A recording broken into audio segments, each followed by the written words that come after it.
What's up, and welcome to another episode of Bitches Love Sports. I'm your host, Jazz Monet, and hopefully you can hear me. Coach Tucker, can you hear me? I, Okay. If you can hear me, that's a good sign that everybody else can hear me. Y'all, we are trying to resolve the audio issues that we had last time, but thanks for everybody who's tuning in and who's already been active in the chat. If you are watching over on Twitter, like I always say, come over to YouTube.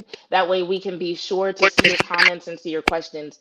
Coach Tucker is only going to be with us for a few minutes, so whatever questions you have, go ahead and start putting those in the chat so that way we can make sure that we get to them. Now, for those of you who are not familiar, with the gentleman that I have joining me on the show today. This is Coach Brandon Tucker with the Trench Warfare program. He is the founder and lead defensive line trainer for that program. He's got 15 plus years of experience. He's had several clients that have gone on to see success in college and on the NFL level. And he's developed a curriculum based on a platform that he calls the 3W training system. So I'm going to let him describe what the 3W training system is and a little bit more information about what he does.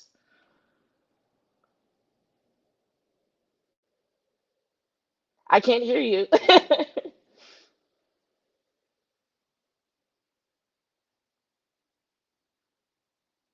Okay, now I can't hear him.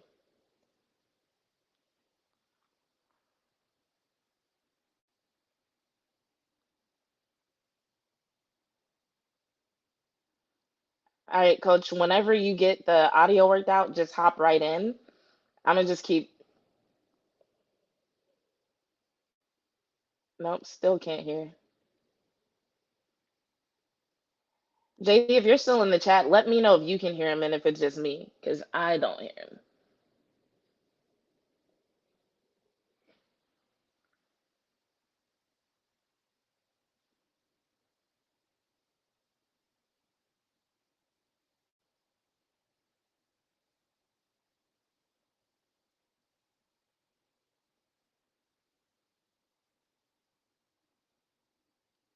Okay, no, they can't hear you in the chat.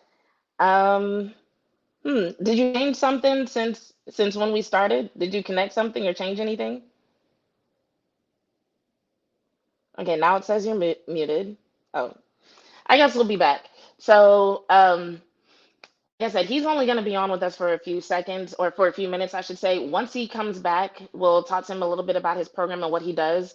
And then after he logs off, I'm going to talk to you guys, Cowboys Nation, about some of the topics and headlines that have been coming out lately, just for a few minutes. I like to support my other content creators, and I know there's some exciting content happening on YouTube right after I'm done. Looks like we've got Coach Tucker back. Let's add him and see if we can hear now.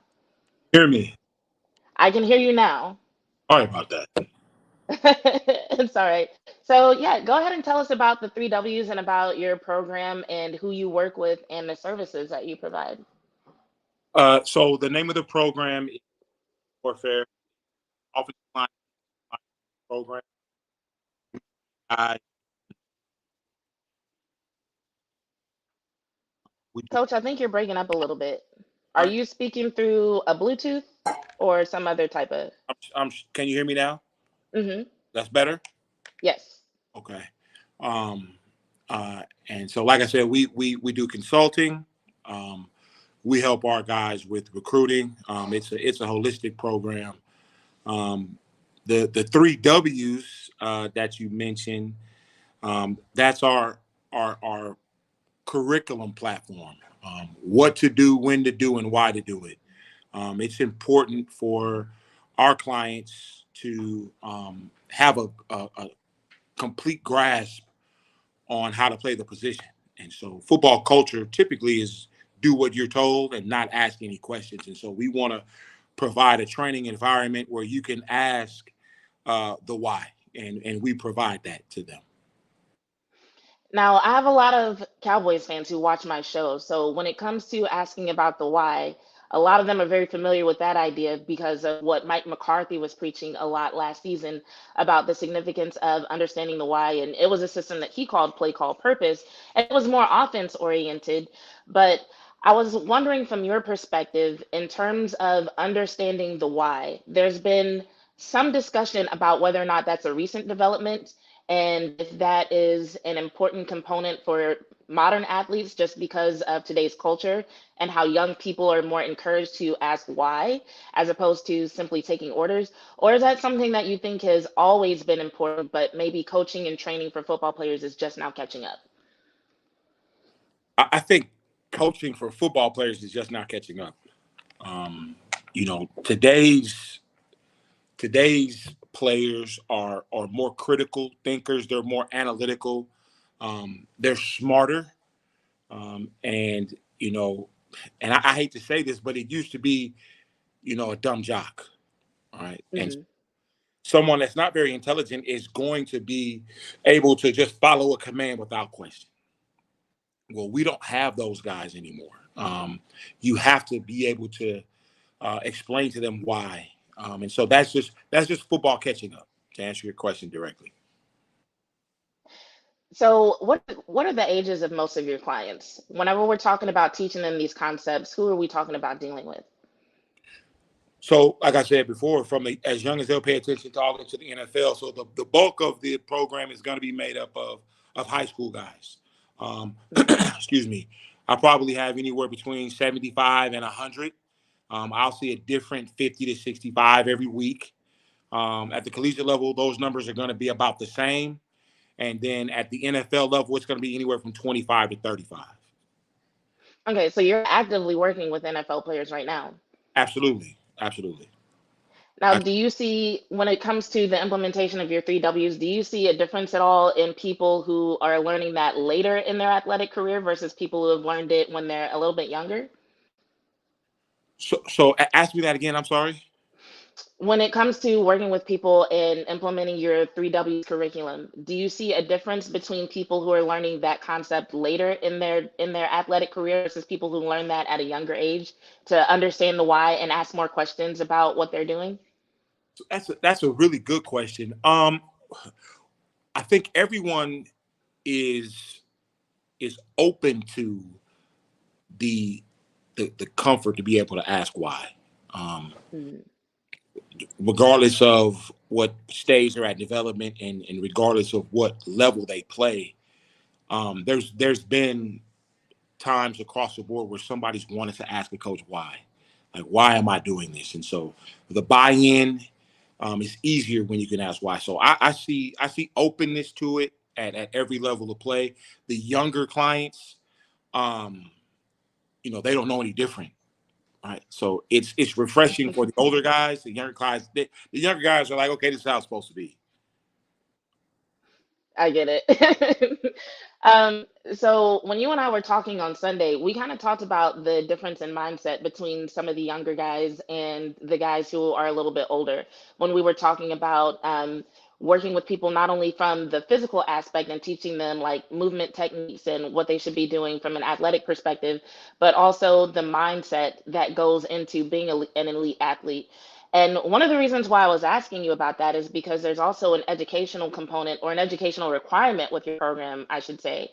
So, when it comes to watching them develop the proper mindset, usually at what point or at what age do you see them developing the mindset or having the capability of developing the mindset that's going to actually carry them through being a professional athlete? Is that something that you can see when they're younger, like in middle school, high school, or is it something that maybe you can't tell until they're in college? A combination of both. A combination of both, and in order to train with us at the high school level, you must maintain a 3.0 GPA. Hmm. And so, we want to develop at the high school level. We want to develop recruitable prospects. And so, like I said before, the program is a holistic program, and so we want to not only develop your football IQ, but we also want to develop AQ. And what AQ means is your adversity quotient. How much adversity can you deal with before you break? And so that's one of the things that we do in the program, that I think is unique. How how we do it safely. It is a piece that is a championship characteristic. They talk about football and sports in general teaching life's lessons. The community that the way that society is now, everyone is inclusive. You're rewarded for participation. And in order to be elite, you've got to be different from that. And you've got to be able to get back up when you get knocked down. You got to be able to understand that no matter how far behind you are on the scoreboard, at halftime, there's 30 more minutes of game time left. And so, that is seen in some guys really, really young. And then obviously with the NFL guys, the majority of them already have it, but that's something that can be developed. And we're very intentional about that. And again, that starts with maintaining a 3.0 GPA.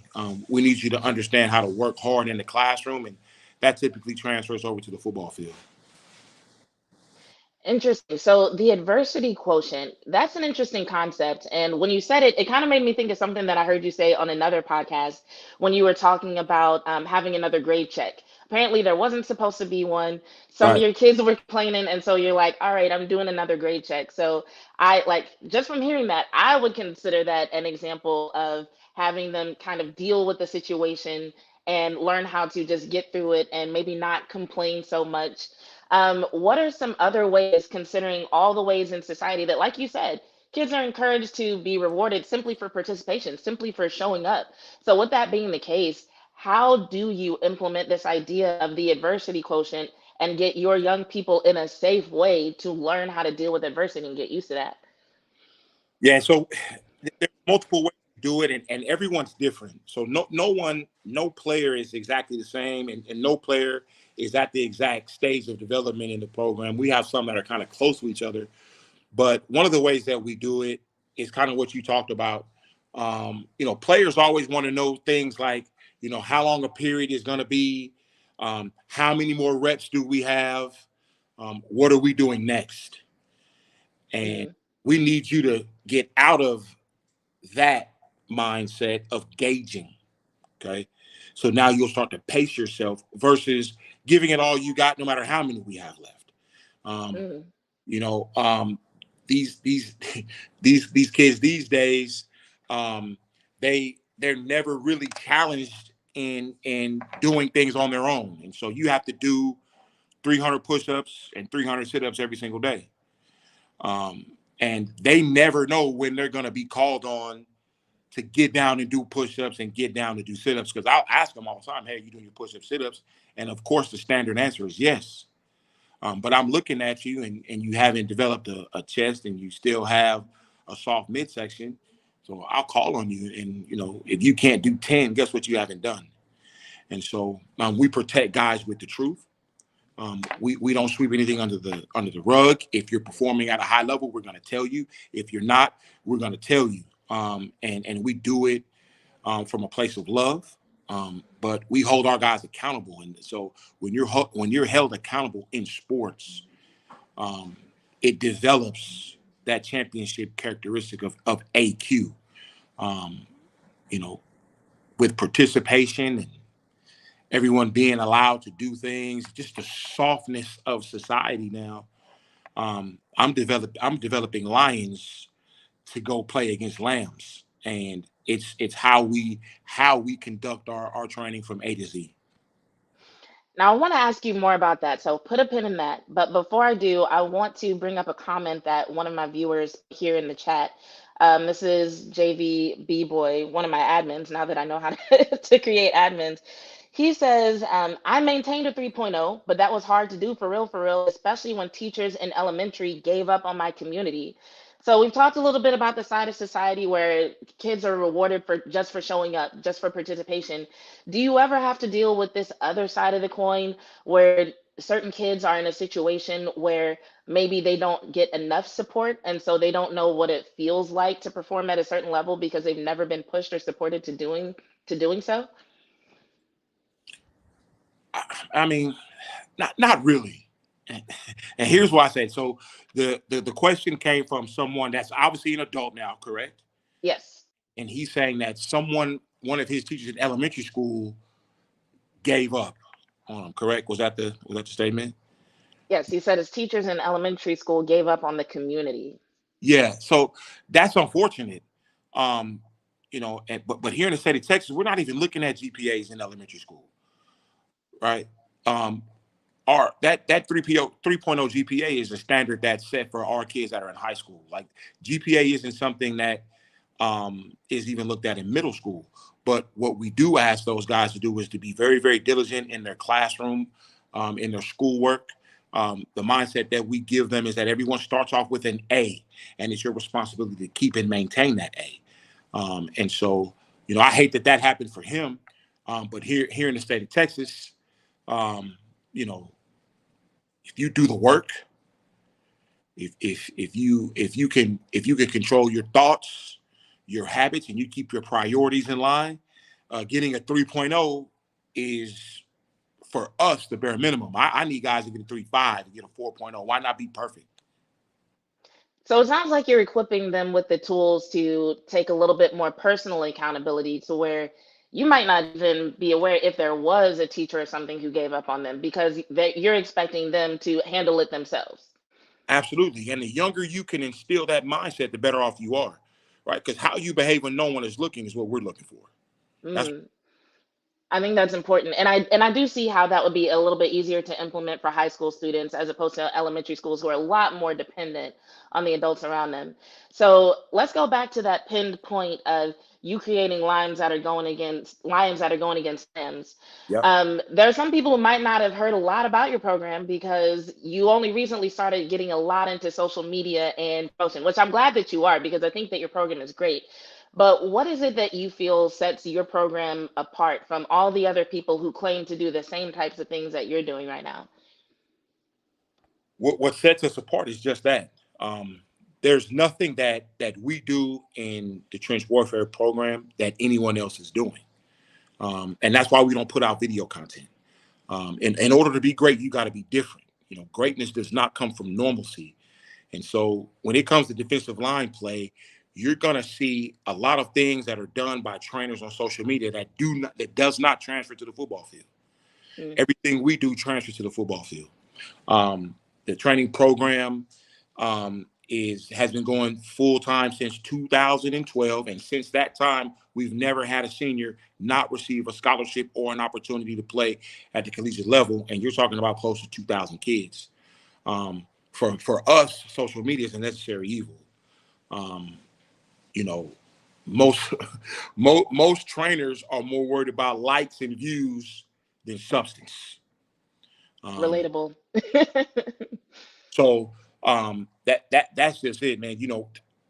And I've got guys that have come and been apprentices with us, been interns with us, and they see and learn how we do things and what we do. And then when they branch off on their own, they'll have certain components, but then they'll go back and start doing what they feel like is popular and what people want to see, and not necessarily what gives you the results that you're looking for. Like we have proven results that the program that we develop, it works. So there's nothing. I mean, there's no one anywhere close to what we do from A to Z, and we take great pride in that. We take great pride in that. As a personal trainer, I can relate all too well to what you're talking about. Even with working with athletes, I see it on the general population side, but I do also see it with athletes where there's just so much misinformation on social media, and so many shortcuts. And it is frustrating when you create a program for someone to actually reach the goal, but then they see an influencer doing something else, and I'm like, that's not a workout. They're performing stunts. That's not something that you want to do to reach a goal. But it's really tough because all that stuff is so flashy. So I get it, but that is one of the reasons why I'm glad that you're getting more into social media. I do think that there's a need for a lot more truth on social media when it comes to how to properly train and prepare for athletic performance. All right. So David asks, is the training program a year-round program? So what do you do throughout the year? Great. Hey, David, thank you for the question. And yes, we train year round. We train every Sunday. The only Sunday that we don't train is Mother's Day, so we're off this weekend. So it's in season training. In the summertime, during the months of June and July, we train 4 days a week.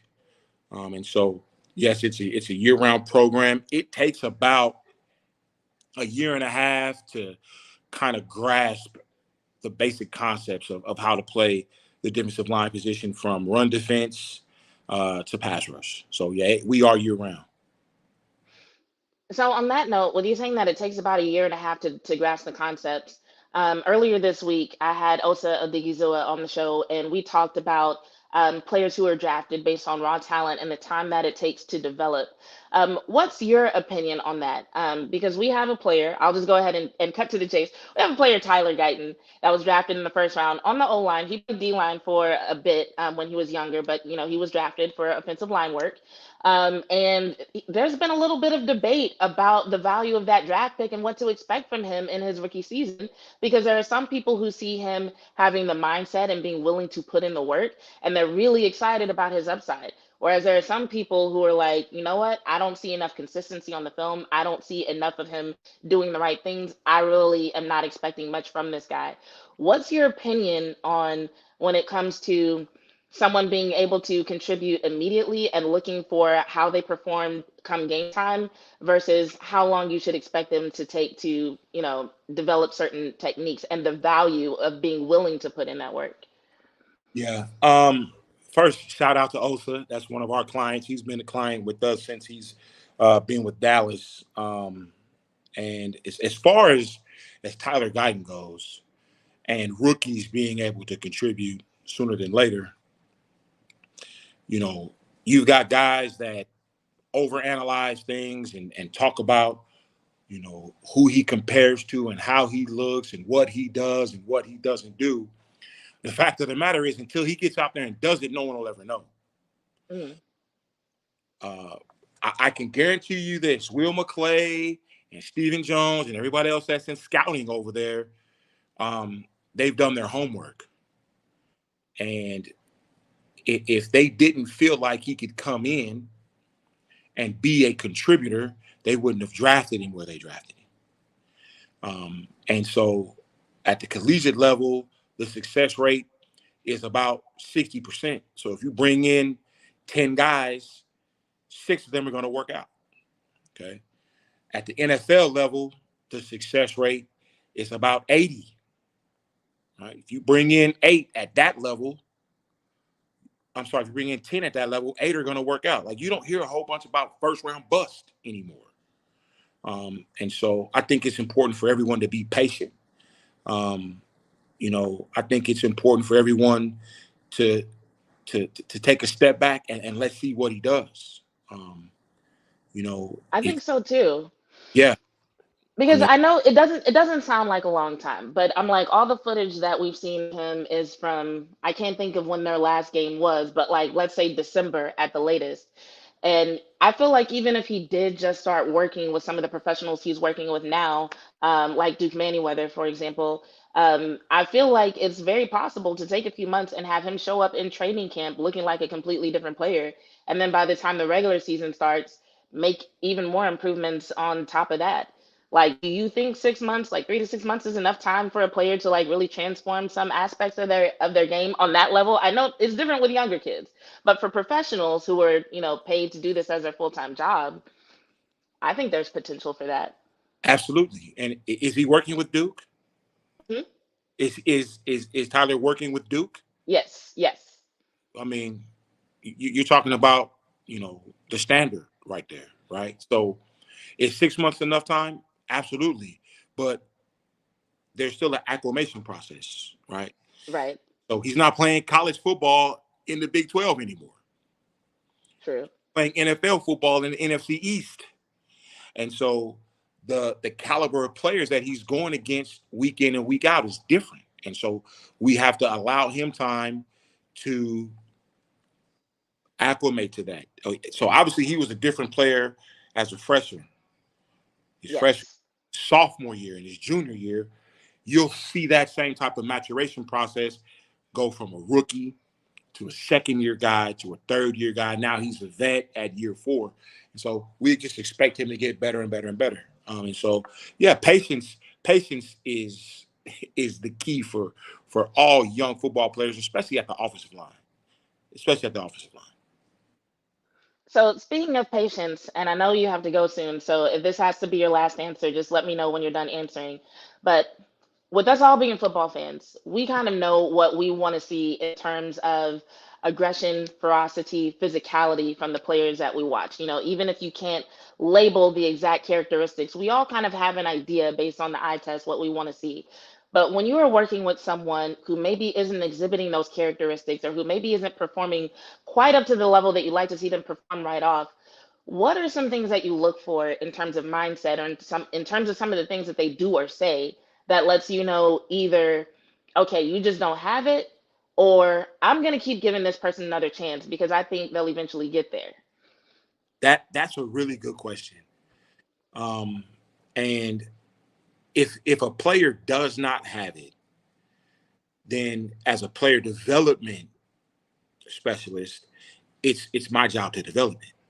Right. I Mm, mean, it's for us. It's simple. It's just like if you have someone that's in kindergarten and they've got to learn how to read, right? And it's that teacher's responsibility to teach them to read. Same thing for us. It's our responsibility to develop them.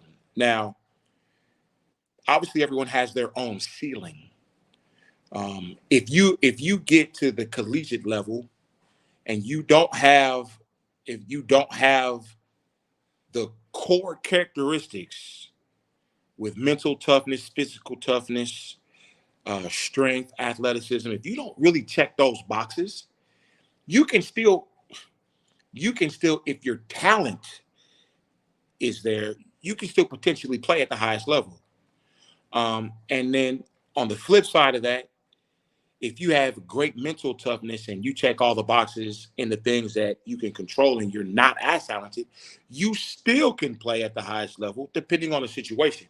And so we'll never give up on a guy, right? We'll never give up on a guy. Everyone's different.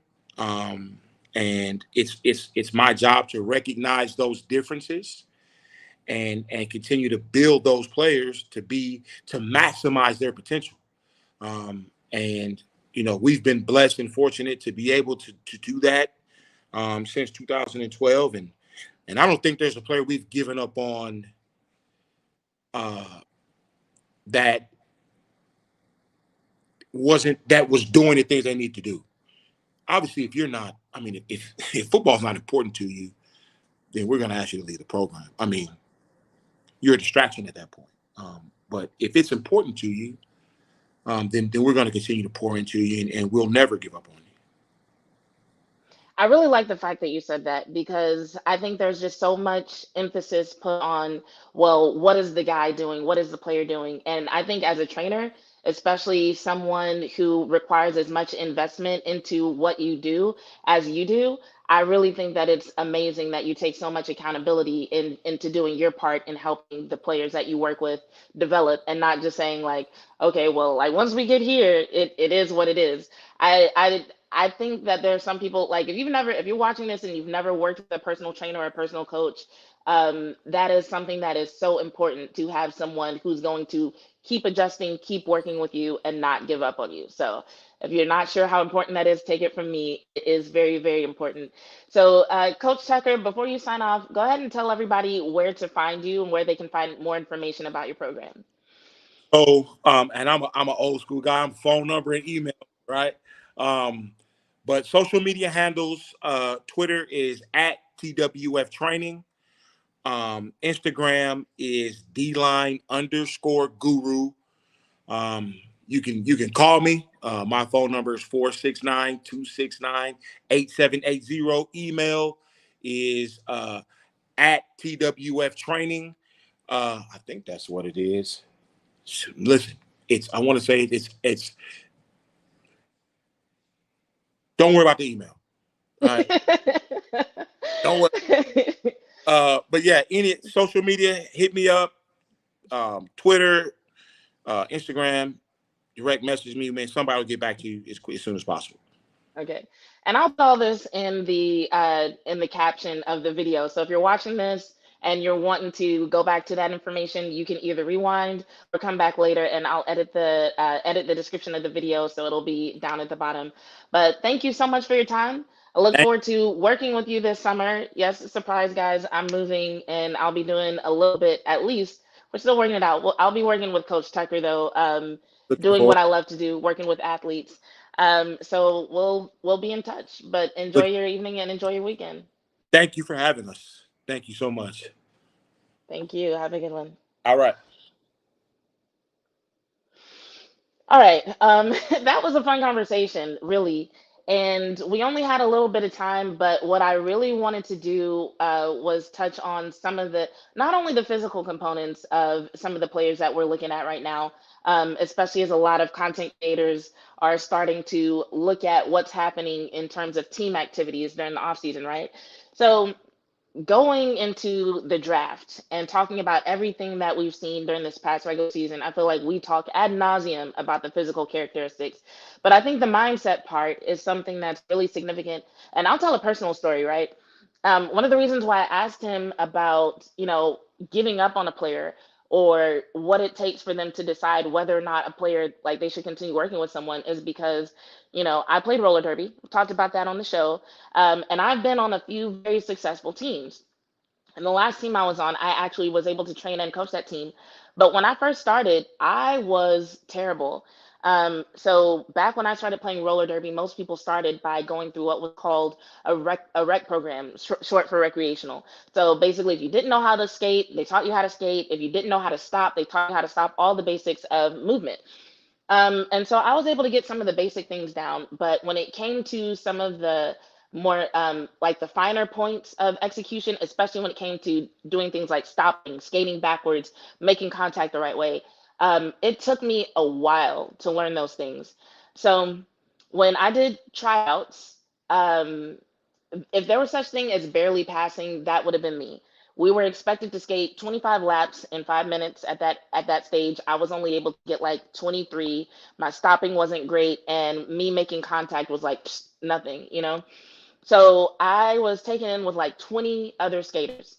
And the program that they had, it was supposed to be 6 weeks for me to be to the point where I was scrimmage ready, right? So you go through the rec program, try out, you make it, and then in 6 weeks, you're supposed to be what they consider scrimmage ready. I didn't get there in 6 weeks. But in Derby, they assign what they call big sisters. So my big sister was a woman named Tara, short for terabyte. Um, and we started working together. Like I would go to practice, and then she also noticed that for me, understanding the why, like what Coach Tucker said, understanding the why was really important. And so on the nights when they would scrimmage, instead of her scrimmaging, she would sacrifice her time to sit next to me and help me understand the rules and understand the strategy and understand what I was seeing in terms of what was happening on the track. Because before I started trying to learn the sport, I had never even seen a roller derby game. So I had no idea what I was looking at, no idea what I was supposed to be doing. We were meeting on Wednesday nights when she would explain scrimmages to me. We would meet on Friday mornings at 5 a.m. We would meet on Saturday mornings at 6 a.m., putting all this extra one on one time in for her to help me get better. And so it probably took about 6 months actually for me to be considered scrimmage ready. Because the thing is, you have to be safe enough to skate on the track with other skaters. Because you may think like, okay, well, if you're not very good, you're not really a danger to other skaters. And actually, the worse you are in roller derby, the more of a danger you are, because people who are not good at derby, they do things like when they lose their balance, they start grabbing onto other people for support, pulling people down. That shit is dangerous. They don't hit people the right way. They flail their arms and all sorts of stuff that's just like not part of proper execution, right? So it did take me 6 months, but over time, like I said, I was recruited with 20 people. I passed the test with 20 other people. And before I left Nashville roller derby, I think there was only like two other people who passed tryouts with me who were still skating. And I came to Texas, came to Austin. I made the Texas Roller Girls travel team, which at the time was ranked the seventh best travel team in the world. So I went from barely passing tryouts and taking longer than everybody in my class to become scrimmage ready and to actually learn the sport and understand the sport and being able to execute, to actually being able to skate for one of the top 10 teams, not in the country, but in the world. And then the team that I founded, Violet Crown Roller Derby, we went to the USA Roller Sports Championships right after, like, when everything was opening from COVID. And in our first year of me founding this team, my first time creating a team, coaching a team, and training a team like that, We got third place in the national championships. So no, it's not first, but like that's pretty damn good, considering that we were learning a different rule set and this was a brand new team. So I say all that to say I would have never been able to accomplish all those things had my team just given up on me and been like, "Oh, you don't got it in 6 weeks, bye." It took me a little bit longer, but I think that's so important because everything we do in society is like so timeline driven. Oh, you should have this by this age. You should have this by this amount of time. And it's good to have benchmarks for yourself, but I think it's also good to put those benchmarks in perspective. So like if you don't hit a benchmark at a certain time, what exactly does that mean? Does that mean that you're never going to get it? Or does that mean that maybe you need a little bit more time? Should you change your strategy? What does it mean? Even with me moving to Dallas, I can announce it now. Now I have and I'm not even in Dallas. My place is actually in Frisco. I'm so excited. Um, but yeah, when I signed my new lease from where I'm at now in August, I wanted to move to Dallas then, honestly, but I felt like I wasn't ready. And so I ended up signing a 15-month lease. So it's not supposed to be up till November. And then I started noticing just kind of sometimes the universe just starts sending you messages. And so I started feeling like pushed to move, but I'm just like, no, I'm not ready. I'm not ready. But then whenever I actually started like making moves to actually find a place where I wanted to live, like this whole process has turned out to be so much easier than I ever thought it could possibly be. And I know not everybody believes in this, but for me, it feels like a message from the universe that like you're doing the right thing because everything's falling in place. And no, it's not easy. I'm having to work a lot, save money. I have a lot of shit to get rid of. I'm not bringing all this shit with me to Dallas, right? Um, but it doesn't feel like resistance. It feels more like, hey, you're doing the right things. They just take work. They take your energy. They take a little bit of money. It doesn't feel like resistance in the sense that like, oh, I don't have it. I'm not getting approved. Like nothing like that. So I do think there are signs when it comes to the benchmarks and the timelines that we have for ourselves, but I do think that we have to be careful to not be super, super discouraged. So that's my motivational point for the day. Hey, Vachi, thanks for showing up and watching and being active in the chat. I appreciate you. What time is it? Because I don't want to be late for Salt and Pepper Lounge. I love Salt and Pepper Lounge, guys, and I want to be there. Um, David asked, how far is Dallas from Frisco? Um, close. I'm in Louisiana. When I was on the road, I was in there a lot. Most of the time I've been there, it's been about 30 to 40 minutes, depending on traffic.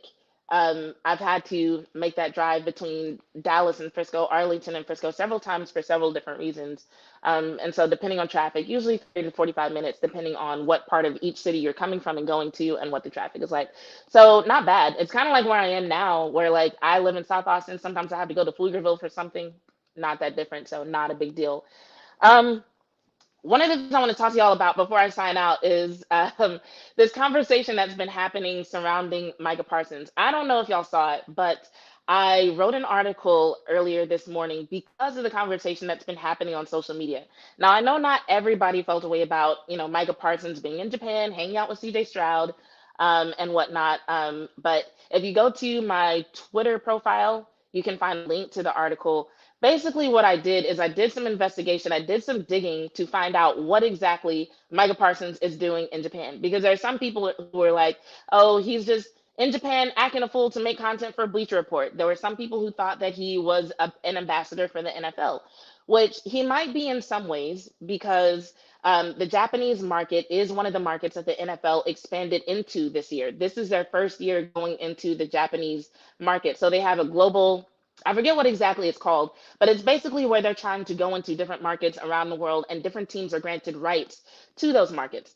Now, it turns out for Japan, the Los Angeles Rams were granted rights to Japan. So you might be thinking like, okay, well, why would Micah be an ambassador to the NFL in Japan if it's the Rams that were granted rights? So even though it's not the exact situation, I would still just say call back to when in 2016 when Jerry Jones was really instrumental in bringing the Rams to Los Angeles. And that kind of shows you that sometimes what benefits the league is bigger than what benefits an individual franchise. But the true answer is the real answer is that there is a nonprofit called the Gridiron Imports Foundation. I'm doing all this off memory because I don't have it in front of me, but I wanted to share the information with you guys. So it's called the Imports Foundation, and essentially this is a nonprofit organization that finds young athletes from high school to college in other countries. Judging from their website, it looks like they found athletes from about 30 countries so far, and they provide them with educational opportunities in the US so that they can come to the US and play football, either on the high school level, junior college level, or college level. Um, and they play football and get an education with the goal of eventually getting a scholarship. And some of these countries are conflict impacted countries like Ukraine, like Israel, and sometimes it's just places that don't have as much access to American football, like Germany, like Japan, so on and so forth. And so if you've never had a kid that's had to try to get a scholarship in football, anything like that, sometimes traveling to these camps, taking off work to go to these camps, paying to go to these camps can get really expensive. Sometimes it's competitive to enter. So basically, what this program does is they provide financial assistance for things like insurance and travel. They host affordable showcases so that these students can show what they can do to American coaches, and they help provide education consulting so that they can match students with schools that they should be going to. And that's for a couple of reasons. One, because obviously not every skill level is going to apply to every school. So they want to find a college that will work for these students where they can get a scholarship wherever they go. Two, in a lot of these countries, their education system works on a little bit of a different timeline than it does in the US. So maybe they're in one grade that goes by a certain number in their country, but that doesn't really translate the same to the US. So there's a little bit of consulting that goes into it as well. But yeah, essentially, Micah Parsons and CJ Stroud have been over in not only Japan but also China. They've been to Beijing, Shanghai, and Tokyo, and they're doing camps. Looking at the pictures, it looks like they have middle school to high school students that they've been doing these camps for. Maybe some of them were in college. Some of the kids in Japan did look a little bit earlier. But what's also interesting is one, Micah and CJ are not the only athletes to have done this. Justin Fields and somebody else did the European tour this year. That happened in March. So they went to like Italy, Germany, and some other countries. So they were over there doing it.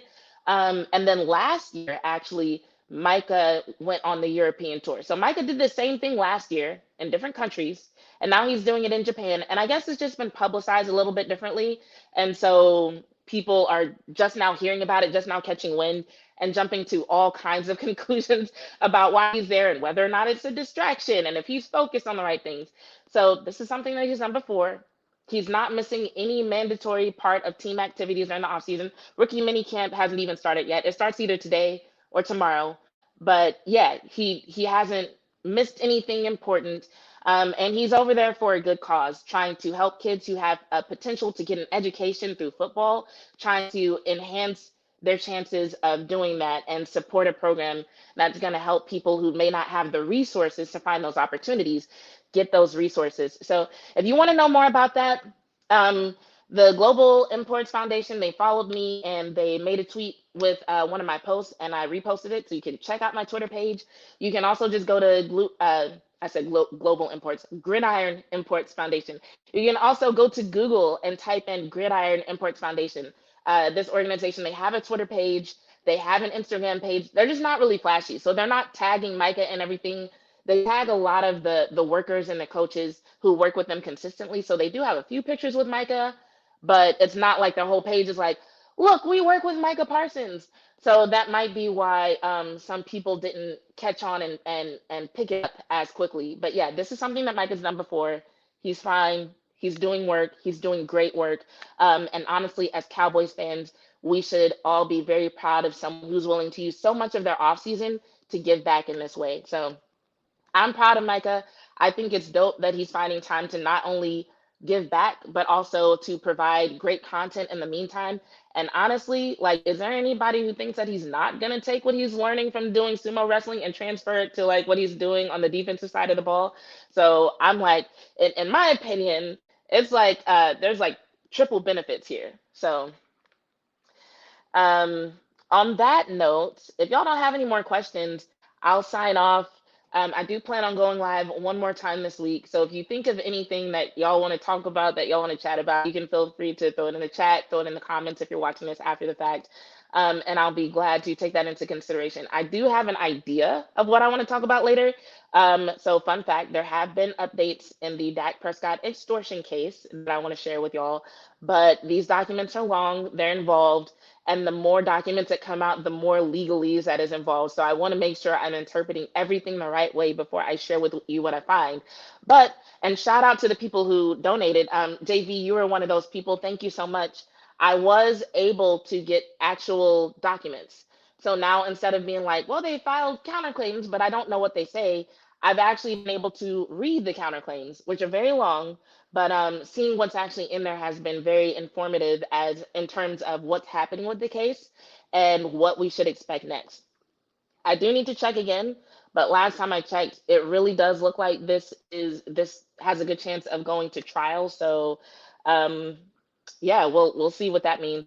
And then there's some other content that I want to roll out for you guys, but that's I'm gonna save that and let that be a little bit more of a surprise. Partly because it's something new for me, and also partly because I don't know how long it's gonna take me to finish it, to be honest. So I'm excited about all that. But on that note, thanks to everybody who's watching, both on the Twitter side and on the YouTube side. I appreciate you so much. I appreciate y'all for being active in the chat, and for being so supportive consistently. I'm getting so close to 1,000 subscribers. So thank you to everyone who's been liking and sharing and helping me get more subscribers and more views on this channel. So if you're going to stay on for a little while, head on over to Vach's channel so we can all enjoy what I'm sure will be a very entertaining episode of the Salt and Pepper Lounge. And that's it from me, guys. So I'm your host, Jazz Monet, and this has been another special episode of Bitches Love Sports, and I'm out.